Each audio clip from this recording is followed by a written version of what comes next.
haven't seen the Blues for a while. I think maybe your first game in charge was round 1 2022, so you're probably a bit sight unseen other than vision on them. Yeah, I was assistant coach. It was my first time we actually fronted against Carlton, so out here.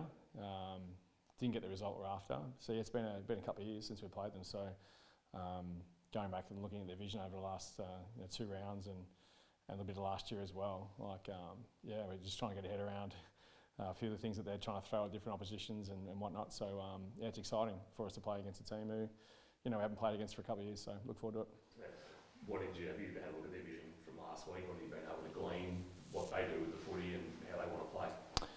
Well, look, they're a strong contested team, so I went and actually watch them in their first practice match against Melbourne, and from the start they just strong around the footy, ground balls, their tackle pressure, with the likes of McKay and Hill floating through the midfield and Shearer as well. They've got a really good combination around the midfield that can have a strong output. So we need to be on our game around the midfield battle.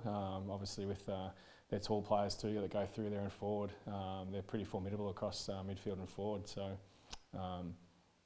watching their vision over the last 2 weeks, they're adaptable, strong. So yeah, we've got to be on our game this week for sure.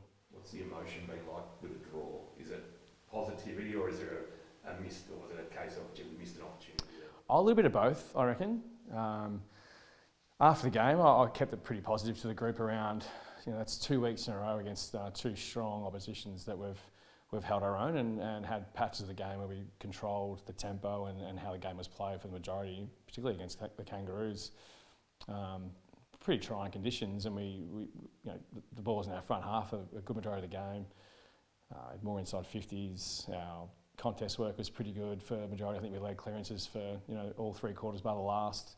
So we did pretty well, but just didn't get the 4 points. So to get 2 was great, and I think that's the mindset around after the game. It's like, okay, we're still stepping up aggression against historical good teams and strong teams. So for us to be able to compete for 4 quarters was a big step in the right direction. To score 4 goals after half time, it's something we haven't really historically done either. So we're making some good inroads. And again, Carlton presents a new opportunity this week to see if our game's still consistently getting better. Selection, does Rachel Kearns get up this week, or you still get to make that call? She was a test today, so I'm going to follow up with the medical team after this to get that tick off there. So all reports, I'd suggest she'd play, but that was the same as last week and she didn't play either. So yeah, we're still waiting to see how she got through the session. Follow up with what Tom was saying, it doesn't feel like you're too far away, obviously. You've had 2 really close matches. Yeah, this is what I was saying before. It's we're kind of building okay, a strong first 2 rounds against really, really good teams in Melbourne and North. It was always going to set the tone for our year, I think. Would have been nice to pinch one of them just for our own self-worth, but I think we're plugging on the right direction. The things that we've worked on in the off-season and pre-season, we're seeing those things in real time, which is a bonus. We think the next 4-week block for us is a really positive aspect of the season to really hunt for and try and get those wins that we're after. Not that we're not trying to win every game, but we think that this, after the first 2 rounds, we're in a good position to continue getting better. So, No worries. Just a question about some particular individual players, Chantel Mason and Bridie O'Rourke. How are you seeing their development at the Kangaroos so far? Good. Yeah, they're travelling really well. Yeah, they've had really strong pre-seasons. Good scrimmage matches the first couple of rounds. Their output is positive. The way they're fitting into our system and learning the game, the way we want to play the game has been really positive as well. So again, with the condensed period coming up in the next 2 or 3 weeks, we might need to call them to play, which is great for us and great for them, and they're ready, I think. Yeah. Awesome. And just a question about yourself, mate. I know some coaches during the off-season, they might go away, they might go overseas to get some extra coaching expertise. Is there anything that you sort of tweak personally with your own sort of preparation ahead of this season? Any extra learnings or anything like that? Anything that you've changed at all? Yes and no. Like, there's a long off season. I went over to Ireland again to work on, I suppose, a little bit of our recruiting and our goodwill over there. Got to visit some Gaelic teams and some women's soccer league teams over there with Arsenal and Liverpool. So again, around the coaching, PD for myself, different environments, different structure and perception on game and game awareness. So that's been really positive for me.